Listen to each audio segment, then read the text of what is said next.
I am Wonder Woman. Ooh. Do you recognise her?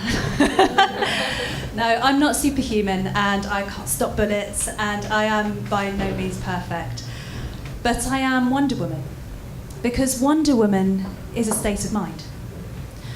Wonder Woman is about using your own personal, unique superpower to go out there and change the world, and doing it all from a place of love and compassion. Because Wonder Woman knows that love always wins. Love is it, right?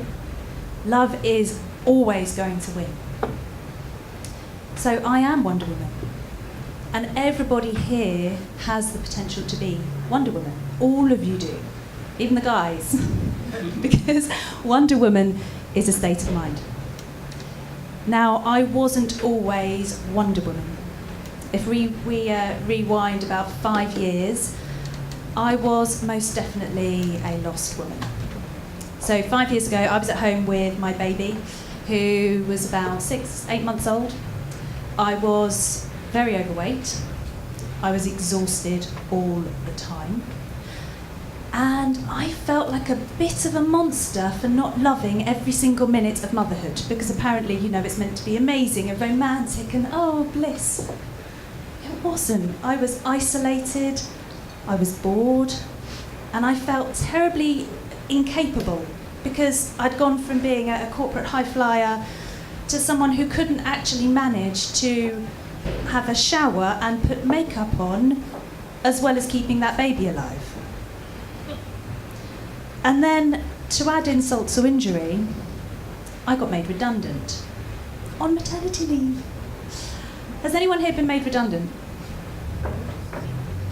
Yeah, there's a few people in the room. It always surprises me because I think it doesn't happen to anyone else. It happened to me, but I didn't think it would happen to anyone else. And it's a horrible feeling, isn't it, to be told that you are unnecessary. You're not needed anymore. You are surplus to requirement. You're redundant. What a word. So now not only was I overweight and exhausted and feeling like a monster because I wasn't, loving being a mother enough, I was also redundant and I had lost my financial independence and I'd lost a good portion of my identity as well, because I did identify with being the young, blonde, pretty high flyer who was there doing, national strategy within the NHS, working with the Department of Health, and, that was a big part of who I was. Suddenly I was none of those things anymore. And it didn't feel good. And there was a lot of shame around that redundancy, and I didn't really see it very much at the time. I think I ate it. Ate a lot of biscuits. Or maybe I drowned it in wine. I'm not entirely sure which way it went. And my self-worth was rock bottom. Now my big turning point for me was actually when my amazing husband here in the audience, when he bought me a voucher to go and see an Ayurvedic practitioner. And I thought, amazing, I'm going to be prescribed an Ayurvedic massage.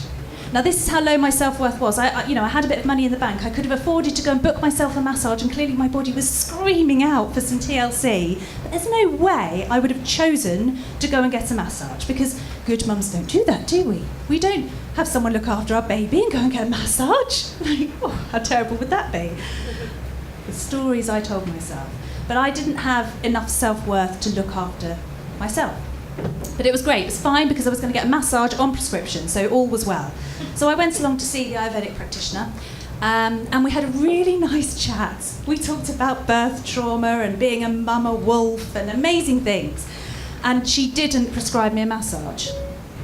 In fact, she sent me away with some herbs, which looked a bit strange, and told me to stop eating wheat and tomatoes. And at this point, I thought, right, the gluten-free trend was rising. I got the bread bit, okay? Won't eat so much bread, but tomatoes? Seriously? But I quite like this woman, so I thought, well, we'll go with it. And Rich used to watch me making up spaghetti bolognese, but having to roast peppers and blend those instead of using a passata or whatever. It was a very odd thing to do, but I thought, right, well, I'll stick with it. I'll give it a go. And I went back to see her a month later, and I thought, not much has changed. She said, well, last month when you came to see me, you said it would get to the end of the day, you'd be waiting by the front door for your husband to get in so you can thrust the baby at him and go and collapse on the sofa because you're so exhausted.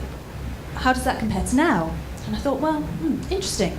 I'm still waiting by the front door, ready to thrust the baby at my husband, but I'm going to the gym. Holy moly.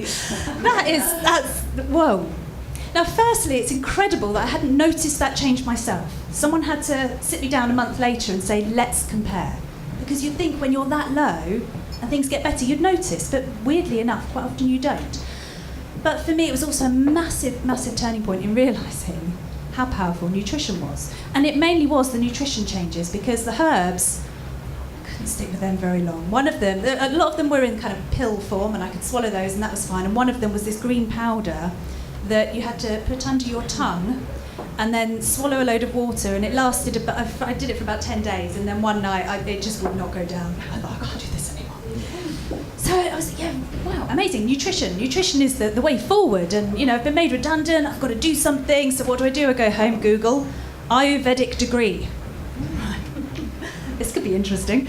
And things may have changed now in the last 5 years, but there was one university in the whole of the country that does an Ayurvedic degree, and it also involves months of training in India.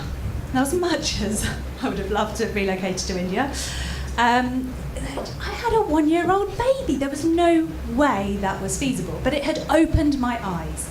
And I then found health coaching, and I started to learn then that yes, nutrition is big, but it's not everything. The food that you eat isn't everything. It's all the things that are going on in your life. They affect you. They affect your choices around nutrition. So for me, that shame, that lack of self-worth, that was really where my choices around biscuits and wine were coming from. But they also impact you. You need to be nourishing your body, but you need to be nourishing your soul as well. And that for me was the turning point. That's where I started my journey to become Wonder Woman. And what I want to share with you this evening are the kind of 4 lessons I've learned in the 5 years in how to become Wonder Woman. Now, these aren't sort of 4 steps, 1, 2, 3, 4, and then there you are, job done, I'm Wonder Woman. It doesn't really work like that. These are things that we all need to be working on, and I'm still working on every single day to stay as Wonder Woman. So I'm going to share them with you.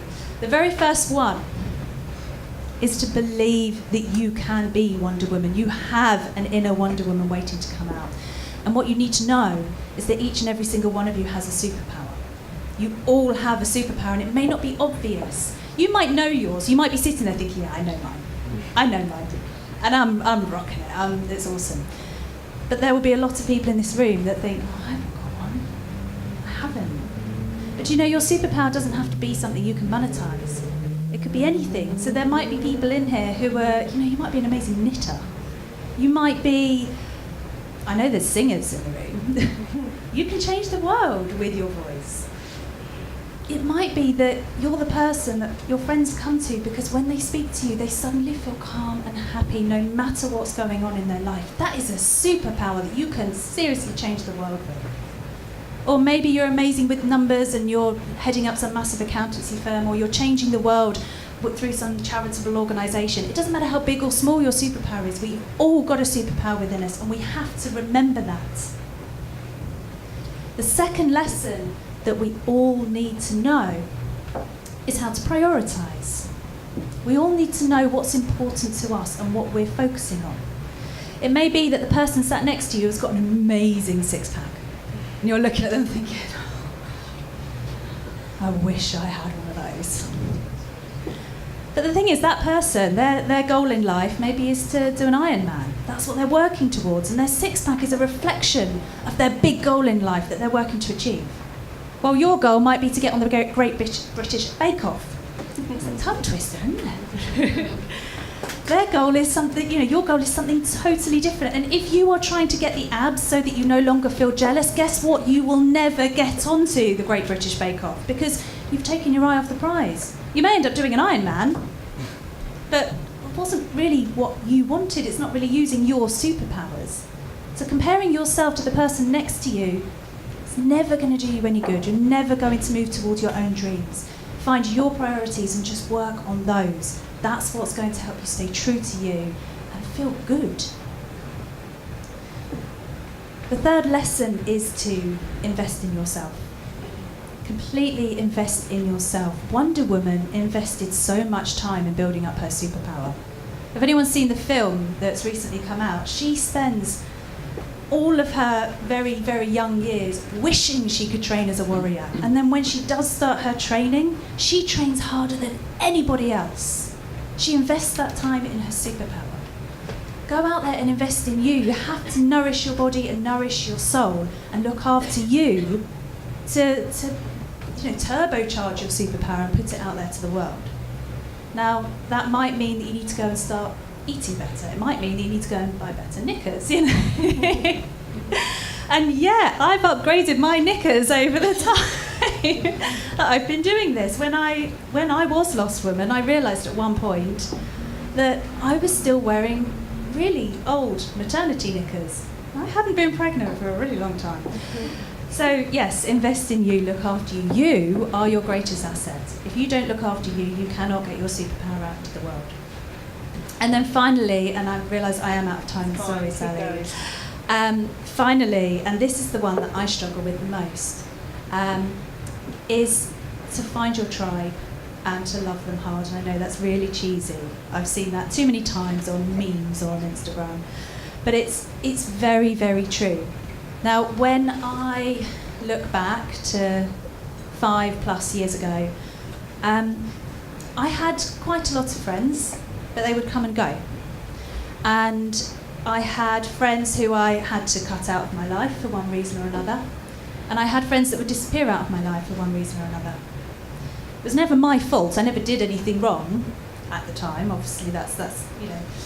But looking back, I was the common denominator there. I didn't seem to hold down friendships for a very long period of time. And I can very happily say over the last 5 years, I've not lost any friends, but I've had some amazing people come into my life. And for me, that's really what Find Your Tribe and Love Them Hard is all about. It's about letting down those barriers, allowing people into your life, loving them and allowing them to love you, allowing yourself to receive love. It's incredibly powerful. Now, it's said, if you look through, if you become a bit of a geek like me and look back through the history of Wonder Woman, it's said she grew up knowing the love of 1,000 mothers. Can you imagine? And now these are strong women, aren't they? The Amazonian women. Can you imagine growing up with the love and support of 1,000 mothers? How much that would boost you, how much that would boost your faith in you and your own personal superpower. Wonder Woman was also one of the founding members of the Justice League of America. Now, she knew, and all the other superheroes knew, that alone they could not defeat all the evil in the world. They got a business mastermind going. They worked together. And if you've seen the film recently, you'll know that despite the fact that Wonder Woman was clearly the best fighter out of her little band of friends that she pulled together, she kept those people around her, she kept them close. There's one point in the film where they've kind of recruited this guy who's said to be the most amazing sniper, and when the key moment comes, he can't take the shot. He's clearly suffering with PTSD. And the next morning he suggests maybe that he's not needed, maybe he should leave. And she looks at him and says, "But if you go, who will sing for us?" And she won't let him leave because she knows how powerful it is to have people around you who have got your back and who love you, and how important it is to love others. So they're my 4 lessons for you, and I think, this is a journey. I'm still working on it. I am still working on it, but if we can get those things, and if we can remember that love trumps all of it, that's how we can all step into our healthiest, happiest, and most successful version of ourselves and truly unleash our inner Wonder Woman. Thank you.